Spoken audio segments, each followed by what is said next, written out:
So welcome to our webinar about Google add-ons. Feel free to be asking questions and posting things in the chat box throughout the webinar, and I'll do my best to answer those questions. But I also think that if you've used Google at all, you'll be able to help answer each other's questions. So if you do see something come up in the chat box and you're like, I know that, feel free to answer it. This is all about us sharing our examples and sharing our knowledge as educators and collaborating together to maximize our time and serve our students. So that's what today is about.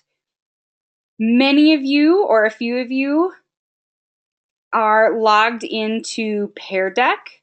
So we're going to ad-lib a little bit. Litchfield Marion Elementary staff is joining us today, and they're moving to another classroom quick.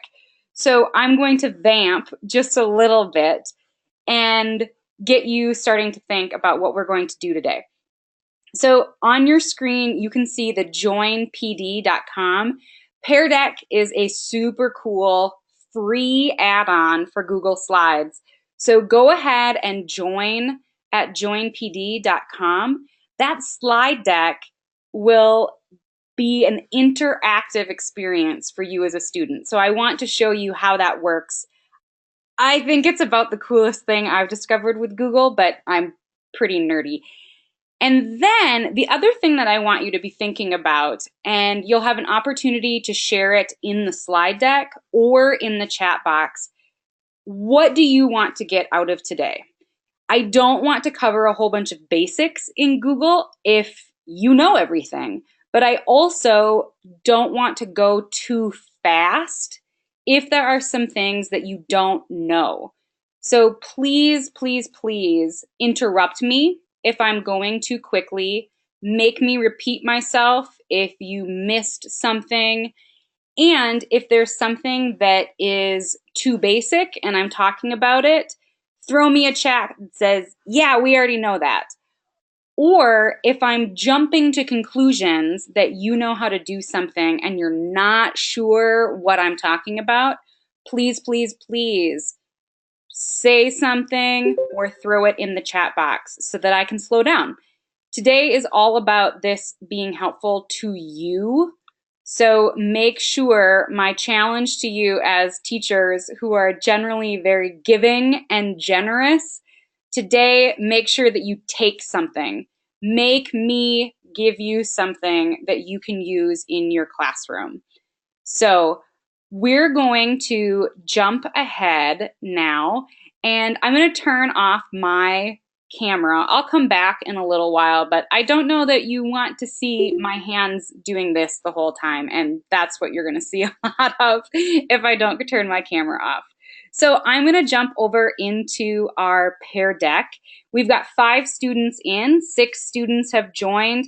You will still be able to join even as I start advancing the slides, and I'll show you how that works. So when I present in Pear Deck, I'm going to present from a Pear Deck launcher. So it's a little bit different than presenting from Google Slides, but not too much.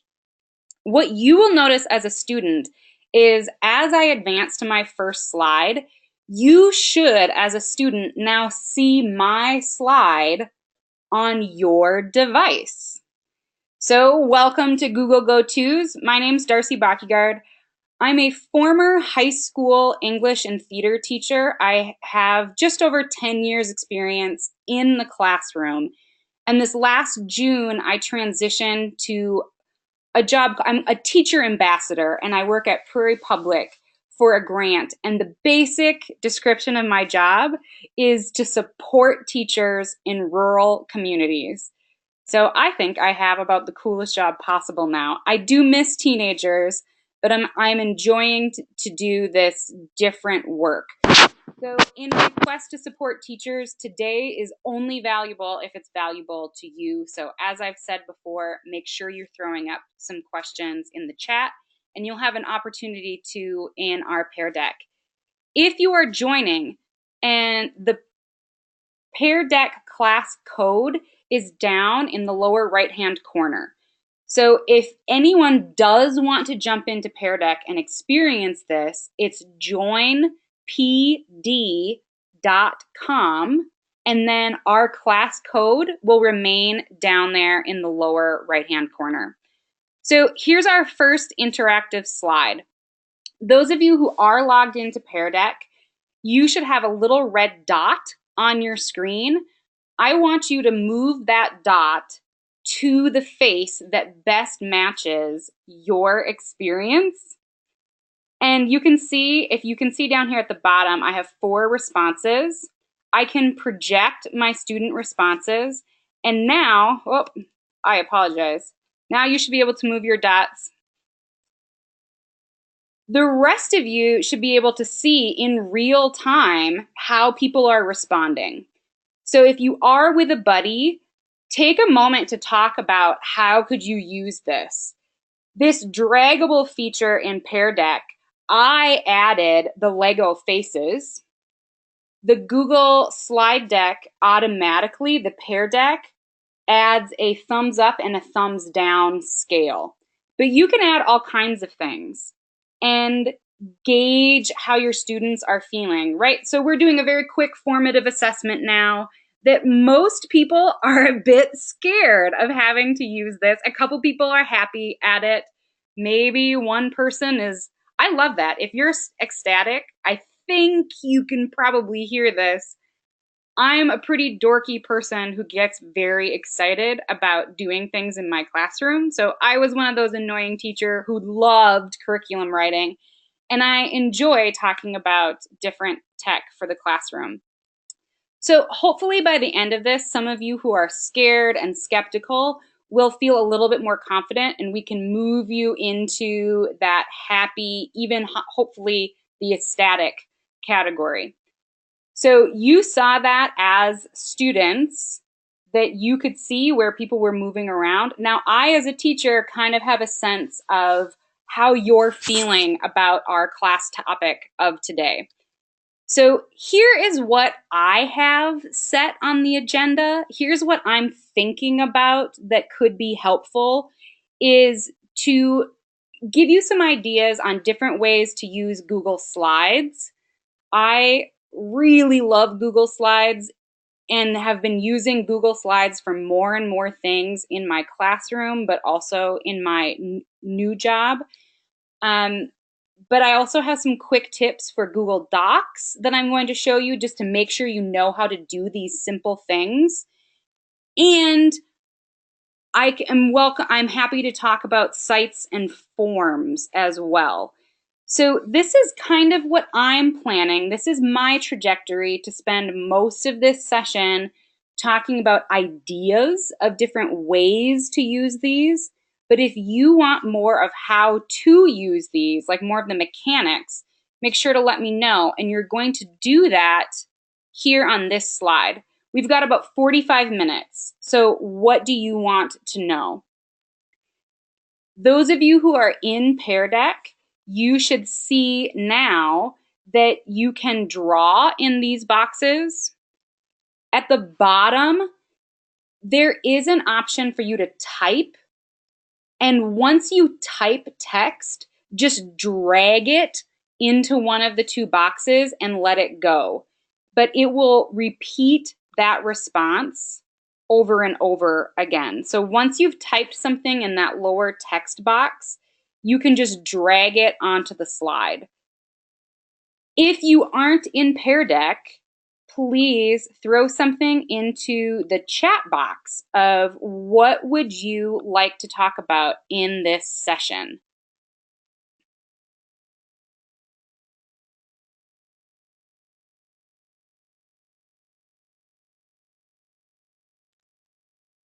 So I've got a smiley face. Oh, even the smiley face disappeared now.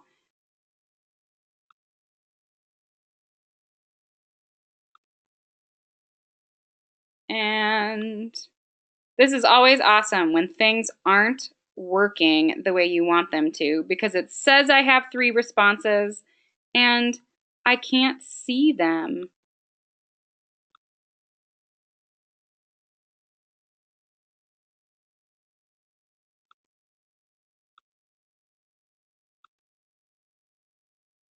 and it's going through that. We're not going to delay here too long, but I do want to make sure that we're talking about what you want. So if anyone's willing to throw that into the chat as well, let me know. Bell ringers, I can see that one. That's great. We're going to do that.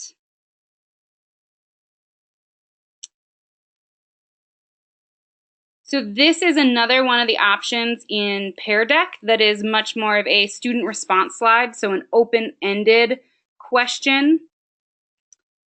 And I can hide the student responses if I don't want them showing anymore. You can see down at the bottom, I can project the student responses. It does say I have 5 student responses, and I'm not sure why I can only see 1. So I apologize, students. One of the downfalls of webinars, I can't try to help troubleshoot quite as easily. But we're going to dive into some of the bell ringers because at least one person was able to get that on. No one else has thrown anything up in the chat. And I've got a whole bunch of stuff for us to play with. So let's dive into that topic. We're going to continue on. My objectives for you today is for you to have several tips and tricks that you can use in your classroom, hopefully even tomorrow. More importantly to me, I want just to stimulate some creative thinking about different ways to use Google tools. And best case scenario, you will leave this session with at least one thing that you could try with your kids tomorrow. So let's make that happen. We're going to start in Google Slides. So if you have your computer, I encourage you to open up a slide deck so that you can do some of these things. The first thing I'm going to show you is how to add animation to a Google slide deck. So I made one that hopefully you can see. I'm trying to make sure that the general voices of the things I heard in my classroom, I'm maybe trying to go through a little bit of therapy and process that out here of the number of times I heard kids grumble about having to be in English. You can see that basically if you want to animate something, you're going to start with your blank slide. Under the insert, you're going to insert whatever shapes or things that you want. So I just used this shape and I chose the Pac-Man pie. And then I grabbed that top dot and I rotated him a bit so that it looked like he was in position to eat something. And then I just positioned him at the far side of my slide. I then typed in, and you wouldn't have to have words, but I wanted to start with something. So I typed in my words, and then what you do, you copy this slide. And then, very simply, you paste that slide, take whatever you want to animate, and move it over a couple steps. And you just keep repeating that process, right? Where you copy the latest version and then move it over more. So I've already done this. It's tedious, but honestly, I did this one and I have 60 slides. And I don't think I spent more than 10 minutes on it because I just did the copy. Make sure you're copying the most recent slide. And I pasted it. And each time I just moved my little Pac-Man guy over a little bit more. You could do this with all kinds of things. I saw a friend of mine did this with clouds and how clouds form and had clouds moving across the slide and lightning bolts added in. You could do this with a whole bunch of different things. And by using the insert shape callouts feature, you can also add little speech bubbles. So if you did have a little guy talking and you just moved his mouth a little bit, you can on each slide add another word to the dialogue, so to speak. So students would be able to create their own little animated cartoons. And I can show you what this looks like. To play the animation, you can just view the slideshow and present and advance through the slides, right? And I'm just using my arrow button and going through it. So you can very low tech do that. There's a pretty simple, slightly fancier way to do it.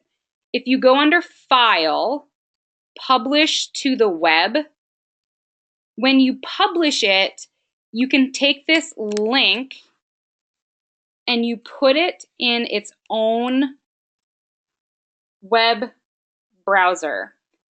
This number at the very end of the website is how fast or slow the animation is going to go. The smaller the number, the faster it will go. So we can start here at 3,000. And then all I have to do is push play and my animation will go. But man, look at how slow that thing is. So I don't want my animation to take that long. So if I go back to the browser and repaste, let's just try 300 and see how much faster that goes.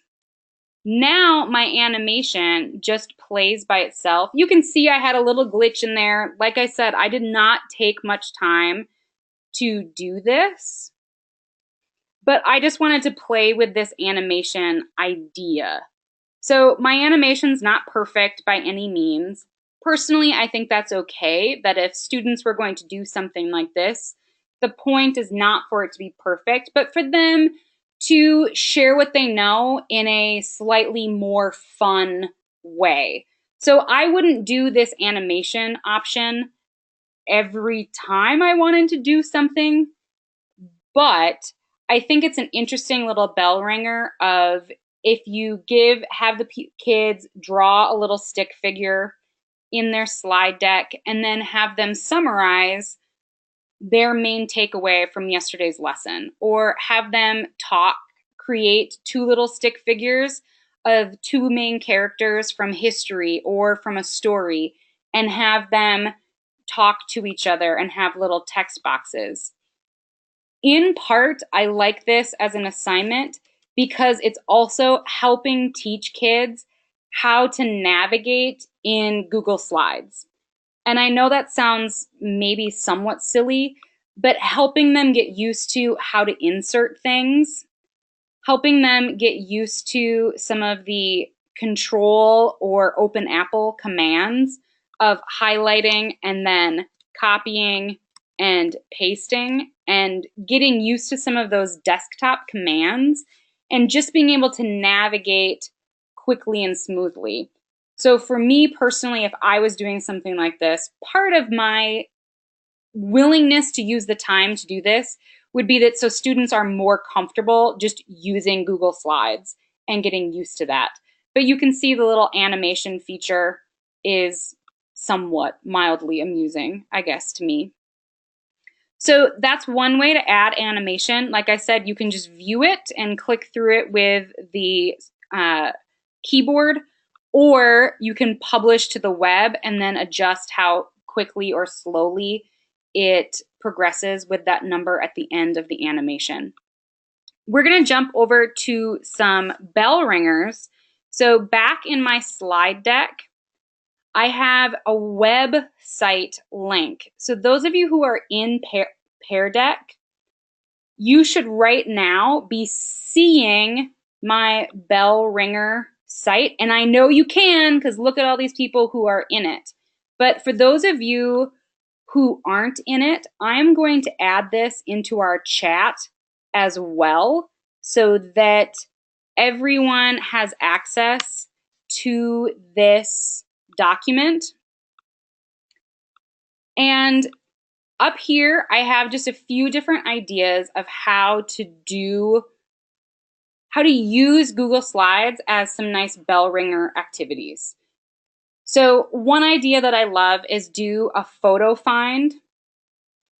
have your slide deck built with just your instruction slide, right? So this is my instruction slide. Find a photo that captures the essence of what we discussed yesterday, or the chapter that you read, or the summary that we read, or whatever, and add 2 speaker bubbles summarizing the text. Then I would ask each child or each duo of kids to simply add their own slide and add their own photo and add their speech bubbles. And then I would have a slide deck of all the kids' ideas. So they could be building this in that first 5 minutes of just adding their picture, adding their thought bubbles, working collaboratively and building this together. And then as a class, we could use this slide deck to review that information. If you have a Google Classroom site, a great option, right, on your classroom site is to create your assignment. Remember that you can link directly from your Google, and then I can have today's information. This is our bell ringer.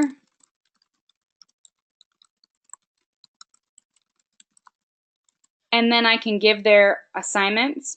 Anytime you assign something in Google Classroom, make sure you adjust what students can do with the file.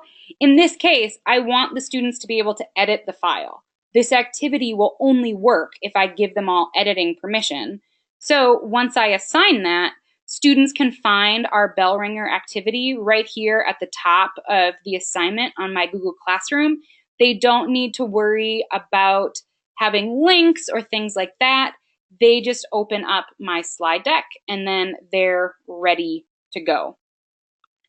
Another option of something that I love a little bit more, depending on your students, is you can provide the picture, provide one picture, tell the students to make their own copy, and have your students add their own notes on that subject. So if I gave them this picture, and I would like you to try this, those of you who are in the slide deck, one of these next 3 slides, I have this one, a little bit of a debate. Duplicate this slide and add a speech bubble for one of the men stating a key argument, one of their foundational principles. If I was a biology teacher, maybe I would have a picture, or if I was teaching anything in science or math, I would maybe have a diagram, or I'd have a math problem, and I would say, make a speech bubble, and you, Bethany, you're going to be the times signal symbol. I could have these labeled and tell the kids, I want you to speak, I want you to write a thought bubble for that part of the cell, for that number in the equation, and tell me what you do. What is your job? What do you do all day? So those of you who are in the document, play with one of these things. Create your own slide. Duplicate one of these 3 slides, and I love this, what I'm seeing, right? Chocolate does make me so happy, and it's a very, very, very sad reality. As you were doing this, that's a good little debate. As you're doing this, encourage them, right, to duplicate that slide before anyone adds their things in it, so that they have a clean copy. But you could also, right, I have this one, I can duplicate it, and I could continue on that same debate. And now I could have this next slide as a class. All right, give one reason why chocolate is the best. And Hamilton team, give one reason why pizza is the best. I like this idea for science of, as the kids, if I had them labeled like this, A, B, C, D, E, F, G, like, right, I have the alphabet. As kids came in, I would make them draw a slip of paper and get a letter or a number, and then that would be their assignment. So their bell ringer would be to review, and they could use their notes, they can use their book, they can use their computer, they can use any of their resources to review what is the nucleus. And then they copy this slide. And if I'm the nucleus, I'm going to insert my shape. I'm going to insert a call out. And I'm going to add in my text.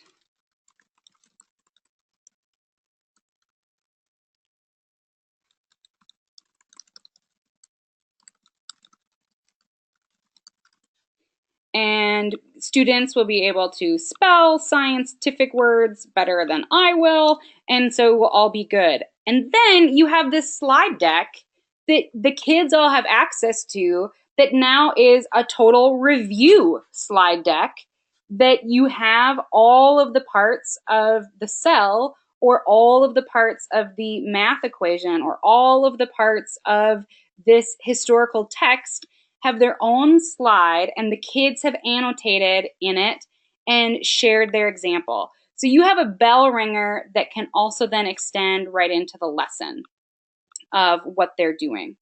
So I like this idea of just having a photo slide deck of different things that kids can do. So that is one general basics. And yeah, we'll jump into some basics of Google Classroom as well. That's a request, so yes, we'll go back to that.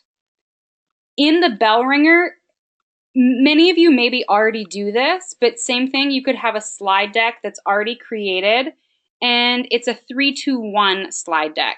So 3 things that stuck from yesterday's discussion, 2 ideas that you could share or teach to others, and 1 thing you still have a question about. And same thing, I could have this as a slide deck. Those of you who are in it, feel free to jump and do something in here of things that stuck from what we've discussed so far for Google, things that are sticking in your brain, ideas of ways that you're already thinking about how to use this tool, and 1 question that you still have. So I know we want to go back to Google Classroom.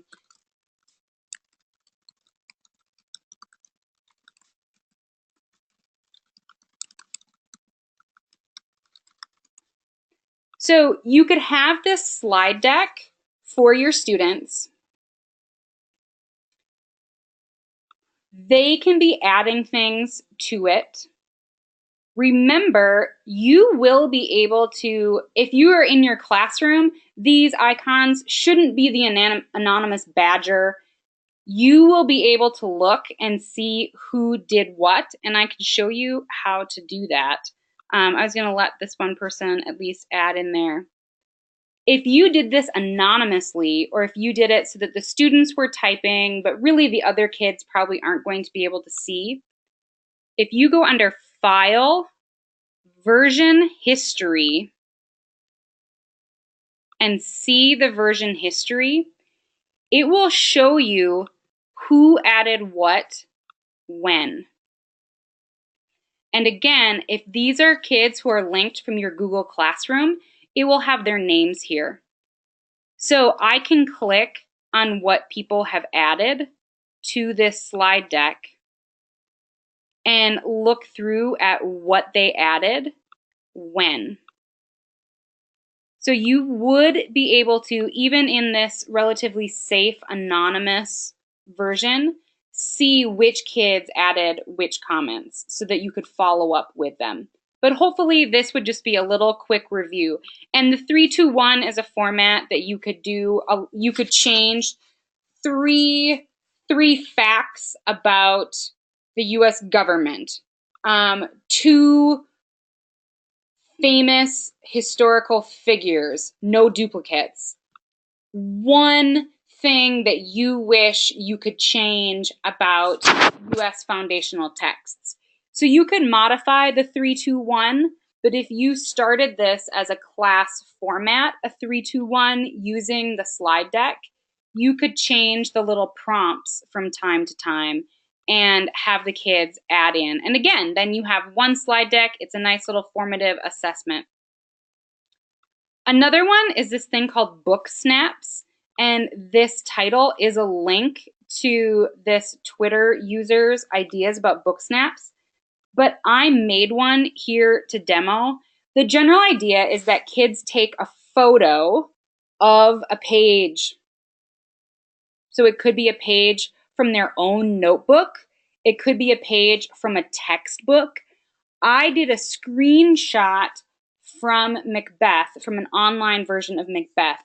And then again, using the insert and using the shapes, I created a shape. Note that these are usually filled, so you want to click on transparent.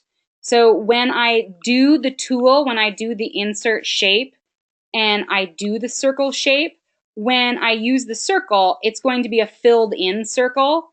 So I go up to the little bucket and I want it to be transparent. And then I want my line color to be something that pops out a bit more. And I want my line to be larger so people can actually see it. So again, part of these activities is just helping kids navigate the tools available to them.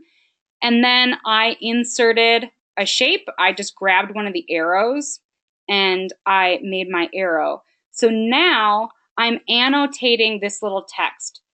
So as a high school English teacher, this was something that I automatically thought of, right? We just read a scene to start class the next day. I want you to take a snapshot of a page from the script that you thought was a particularly key point. Or I could assign different characters to different groups of kids and say, pick one page from the text that you think really illuminates this character. Take a picture of it, and then using your annotation tools, explain what this text shows us about the character. So on this slide, I have circled what beast was it then that made you break this enterprise to me? So I've translated it. What could have possibly caused you to break your promise? And then I've pointed out another key quote here. I would, whilst it was smiling in my face, have plucked my nipple from his boneless gums and dashed his brains out, had I so sworn as you have done this. In this passage, Lady Macbeth is literally saying, I would have killed my own baby before I would have broken a promise to you, Macbeth. How dare you break a promise to me? And then in this corner, I have a little summary of what this shows us about Lady Macbeth.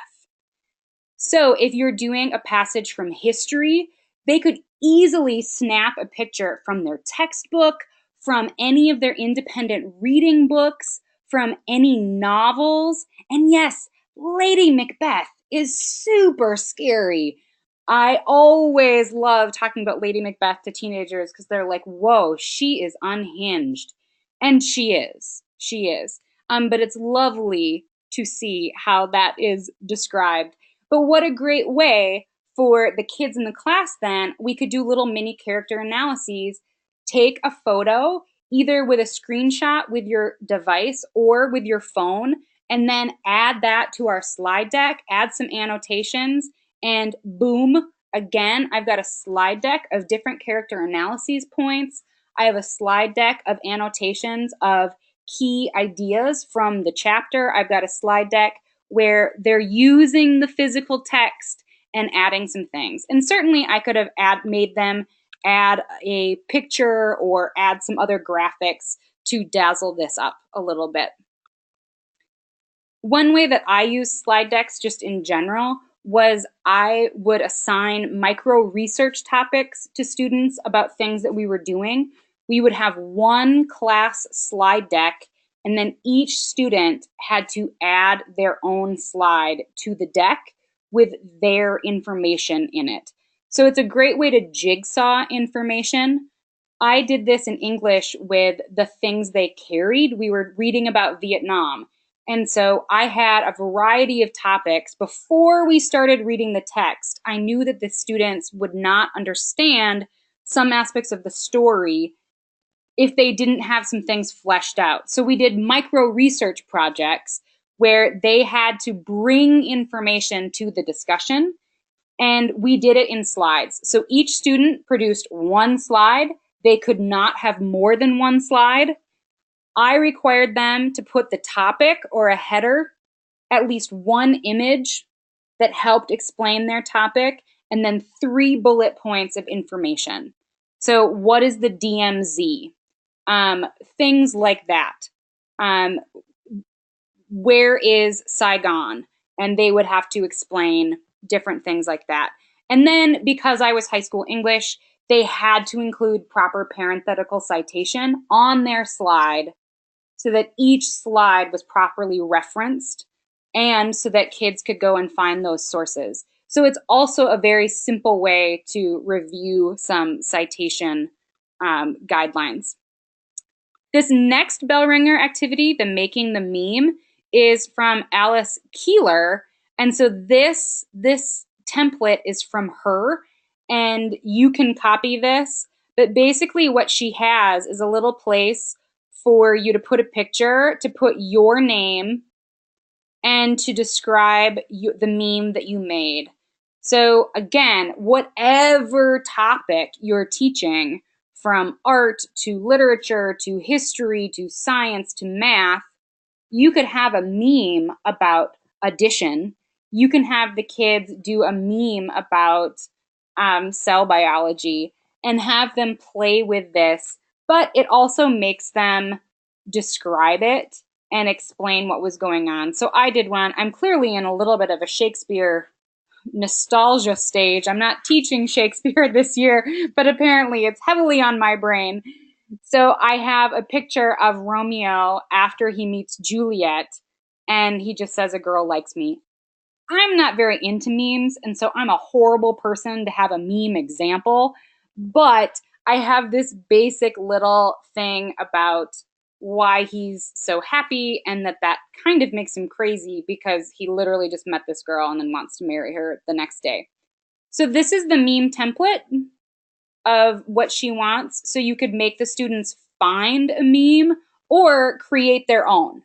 And then they have to share this. And then same thing, you would have a slide deck of a whole bunch of memes connected to this topic. And then you can use that as a launching point to go into class discussion. So you've got these memes, and you use that to go into talking about this aspect of the Declaration of Independence, and then this aspect of this article, and then this aspect of this constitutional player. And you use the memes to stimulate the conversation and the direction that the students of what they want to explore. So those are a few of my bell ringer ideas just for Google Slides, of doing this in slides. You could do this in Google Docs as well. Personally, I just think slides really encourages the kids to think less about having to fill up a whole page with words and that intimidating factor of having to, oh, I have to write so much. I love these bell ringers because the onus and the emphasis is on their thinking, but it's concise.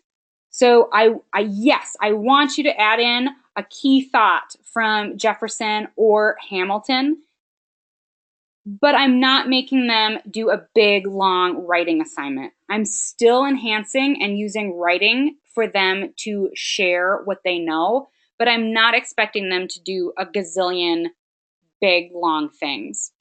And certainly if I had something like this with the debate set up, I could have them add one speech bubble for one person. And then once the kids have added one speech bubble from one person, I could say, all right, now go find, and I want you to answer one of those speech bubbles. So you have these two people debating. One child has filled in one side, and the other child can go in and fill in another. So it can become a little interactive activity as well. So those are some of my bell ringer ideas cultivated for you. So back in our Pear deck, those of you who have access to this, this is another type of slide in Pear Deck. But as you're talking to each other, as you're talking, I want you to be thinking, all right, what is one way that you might use Google Slides to have a collaborative starting activity for your students? And those of you who are in the Pear Deck, I have not used this Pear Deck feature. They just added a whole bunch of new fun things. So I wanted to try this. As you're in here though, add in your responses. I can see the dot that you're starting to think. Add in your responses. In the chat box, someone also said, make sure that your font isn't in white. Make sure that if you are typing or drawing, that you change your font or marker color so that we can see it. Because if it's in white, it will just disappear. So make sure that those things are in a color that we can see. And in theory, we would be able to collaborate on this little mind map. Again, it's telling me that I have 2 responses and I cannot see responses. Oh, there we go. I might just. Ooh, I like where this is going, writer. Nicely done. What a cool idea to practice. Right, so you have one slide that has a noun on it, and then give me adjectives that would help describe that noun. You could even, instead of writing the noun, you could have a picture of a noun, right? And then emphasize that of give me an adjective to describe this puppy. What do you see? And I love that goal of making their sentences that are just a little bit more rich, stimulating their ideas, seeing that other people, seeing what other adjectives people would use. So what a cool little mini writer's workshop. And think, you could have a slide deck that is your writer's workshop slide deck, right? And then you have a noun slide, and you just continue to add these small different writing activities, but all the kids can access them and use that for review. So it's like a mini virtual writer's workbook and notebook. So then when they need ideas for adjectives, they can go back to that slide deck and look, what were some of those adjectives that our classmates came up with? So you can see some of these different things. Like I said, I apologize for not all the responses showing. A little bit harder to troubleshoot here, but you get the sense of what we could do with this mind map option as a class. So we're going to go on. I just want to make sure you know how to get Pear Deck. So in your slide deck, in any slide deck, right up here, you have a tab that's called Add-ons. If you click on that and go to Get Add-ons, this will bring up some of the different features that are available. And you can see Pear Deck is right there. So if you want Pear Deck, you would just click on it and it automatically adds it to Google Slide Deck. But there are a few other pretty cool things. So Lucid Chart is a mind mapping, diagramming edition. So if you really like that option, this would give you far more tools and icons to use. There is a music notation. I love this one. There's a math equations that gives you more of the math functions and symbols so that you can add those to your slide deck. You can also see there are a couple stock photo options so that you can add photos right from Google Slide Deck instead of having to go to the internet and find things. So these are just the add-ons.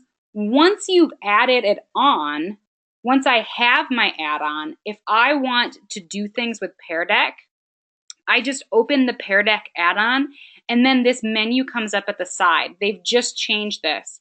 And so if I want to start my lesson, they've given me some different templates of different activities that I can use. This is the drag and dot one.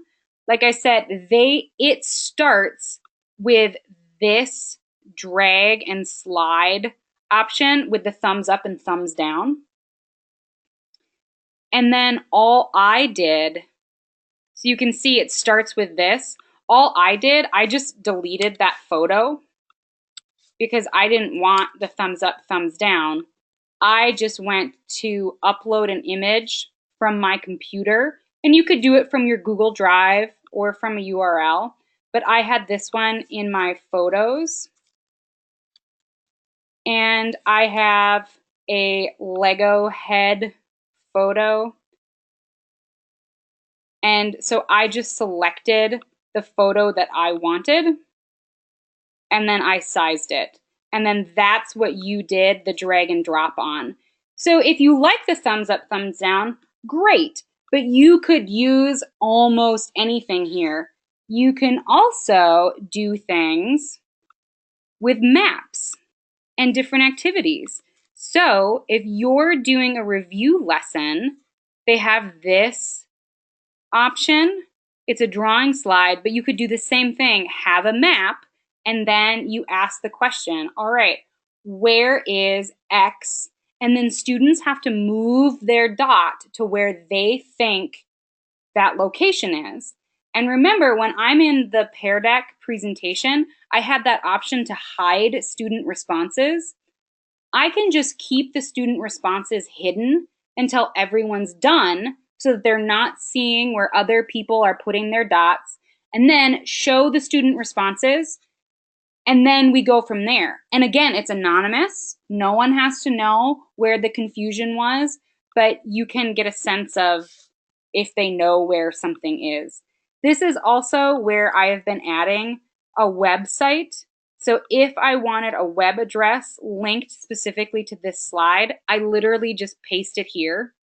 And then that website is linked to this slide so kids don't have to type in URLs.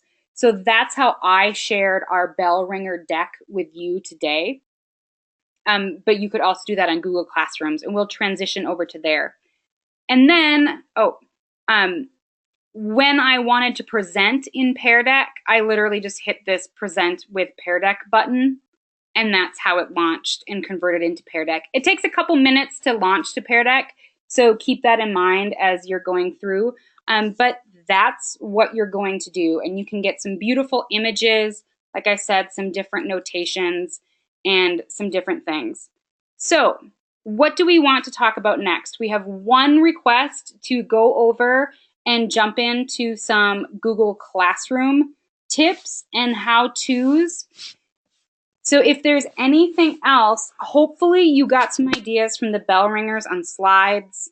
I've been obsessed with Google Slides lately. I've been doing a lot with it, so that's why it's stuck in my brain.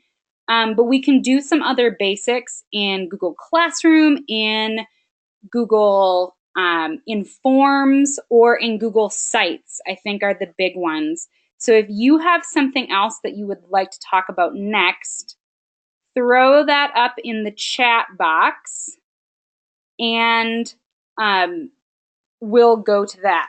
While you're writing, I'm going to go back to Google Classroom, and we'll just review a couple basics of how to use Google Classroom. I will be honest, I was at West Fargo High School, and so we were an Office 365 school, so we use Schoology as our classroom management websites. So I've only been able to use Google Sites and Google Classroom kind of in an ad hoc way. So I know how to navigate it, but I honestly haven't used this with students. So some of your colleagues are going to be able to answer some of your questions far better than I can. A reminder that you can access all of your stuff from your main drive. So once I go from my little waffle of devices, you can pick where you want to go and go to your classroom. And once you're in your classroom, I have my couple classrooms that I'm in. So we'll use this just as the example. You can create a question, an assignment, an announcement.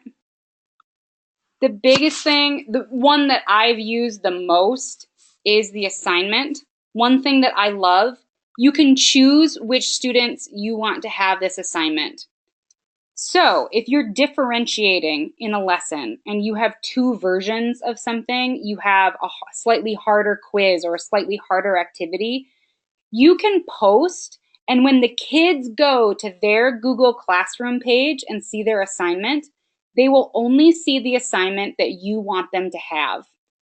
It does mean you have to post that assignment however many times to assign it to those specific people. So if you're assigning it two different versions, you'll have to have two different assignments, and you'll be able to see both, but the students will only see the one you want them to see.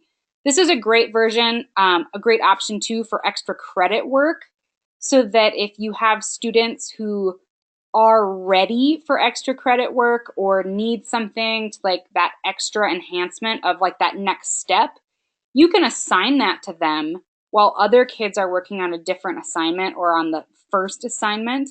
And then people are a little bit less aware of what's going on. So I like that for some anonymity features.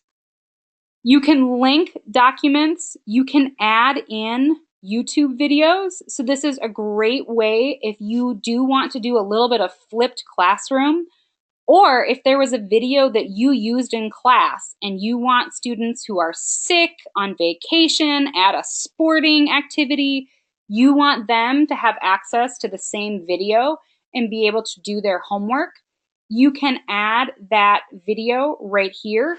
And so I can actually search from YouTube and just find what's going on. I want to use this Grammar Girl, how to use a comma, 2-minute video, and then I can give the assignment. Like I said, I can choose who sees it.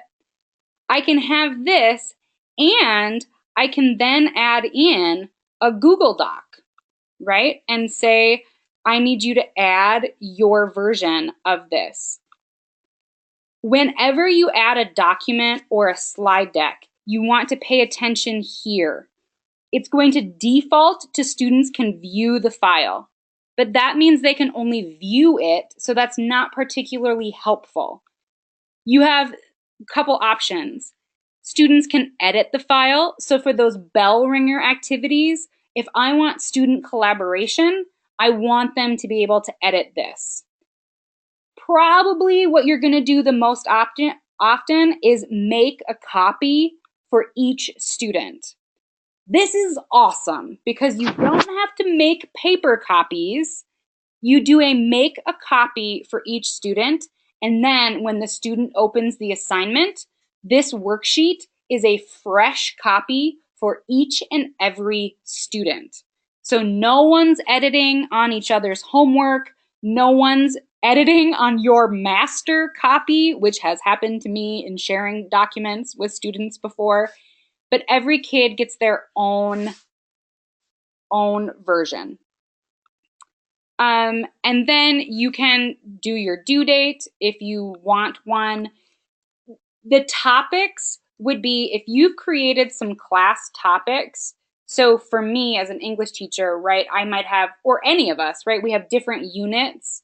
So I had some activities in my class that were grammar, daily, kind of like a daily grammar review that we would do to start class. So I could have that as one group of things. Then we usually had like whatever novel or play we were reading at the time. And so I could have a different topic for each of those just to help me organize some of my resources a little bit more. So those are some of the basics. You can move these things around. So with the dots on the side of anything, you can edit it, reopen it and edit it. You can delete it, or you can copy this whole link.